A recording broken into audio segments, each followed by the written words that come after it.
Hindi nagbukas ang mga tindahan sa 8 palengke sa Maynila bilang protesta sa pagsasapribado ng mga palengke sa lungsod. Yan ay kahit tiniyak ni Mayor Erap Estrada na hindi tataas ang renta sa mga pwesto. Kanina, Maki, habang kinocover ko yung rally na yan, ng mga tindero sa City Hall, nagka-tension pa dahil sa isang bag na inakalang may bomba. Walong public market ang nagsara kanina para sa tinatawag nilang market holiday bilang protesta. Nainis tuloy ang ilang mamimili sa San Andres Market. Anong mabibili namin rito? Marami kaming bibili na actually. Ano sana mga bibili ninyo? Planggana, tsaka yung mga laser, tsaka may bibili rin kami mga towel o ano. Ang issue ng mga vendor, ang ordinansa ng Manila City Hall na magsasapribado ng 17 public market sa Maynila. Pag perinibado mo ito, hindi na pwedeng wala na 5 pisong mantika, wala na 1 pirasong sibuyas, hindi ka na makakabili ng 1 pirasong kamatis, 1 bawang. Kundi balot-balot na, hindi ka na makakapili ng isa-isa. At saka tumaas na rin dahil mataas na rin ang renta namin.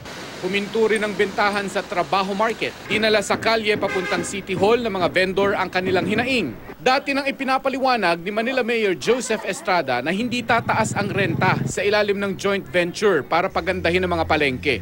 Hindi po pwede magtaas ng dobleng presyo ang sino mong makakuha ng private mamamahala sa palengke. Kung hindi, yung kaya o hindi lalakpas sa 10% ang itataas nila. Pero ayaw maniwala ng mga nasa rally. Tinatansya namin 300% ang itataas ng rental fees para makabawi ang mamumuhunan. Kasi po, over 175 million yung ilalagak ng private sector sa mga palengke. Hinala ni Estrada, ginagamit ang issue ng palengke laban sa kanya para sa eleksyon 2016. Nasa rally ng mga vendors si Councilor Ali Atienza na matunog na tatakbong Vice Mayor ng kakalaban naman kay Erap na si Councilor Amado Bagatsing. Isa si Atienza sa kumontra sa ordinansa ng pagsasapribado ng mga palengke.